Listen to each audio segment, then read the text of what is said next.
అనగనగా ఒక చిన్న కుందేలు ఒక చెట్టు క్రింద విశ్రాంతిగా పడి పనులను తప్పించుకోవడం కోసం నిద్రకు సిద్ధమైంది. అక్కడే దగ్గర్లో ఒక గర్విష్ట గుర్రం తన వేగం, శక్తిని చూపిస్తూ కుందేలును చిన్న చూపు చూసింది. గుర్రం కుందేలుకు పందెం వేసింది, ఒక పరుగుల పోటీ. మొదట కుందేలు సందేహపడ్డా, ఆ తర్వాత అంగీకరించింది.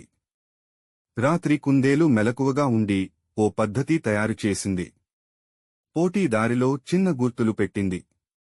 మరుసటి రోజు పోటీ మొదలైంది. గుర్రం వేగంగా దూసుకెళ్ళింది, కానీ కుందేలు నిశ్శబ్దంగా తన దారిలో కొనసాగింది. గుర్రం ముందుకు దూసుకుపోయి కుందేలు చాలా వెనుకగా ఉందని భావించి ఒక పచ్చిక బయలులో పచ్చిక తినడం మొదలుపెట్టింది. కుందేలు తన దారిలో ముందుకు సాగింది. గుర్రం విశ్రాంతి తీసుకుంటుండగా దాన్ని దాటింది. కుందేలు ముగింపు స్థలానికి ముందుగా చేరింది. గుర్రం తన తప్పు తెలుసుకుని తల దించుకుంది. కుందేలు, గుర్రం ఒకరికి ఒకరు కరచాలనం చేసి సమయానికి విలువను, ఎవ్వరినీ తక్కువగా అంచనా వేయకూడదని అంగీకరించాయి. పిల్లలు, ఈ కథలో నీతి ఏంటి అంటే, సమయానికి విలువ, శ్రమను గౌరవించడం నేర్చుకోండి.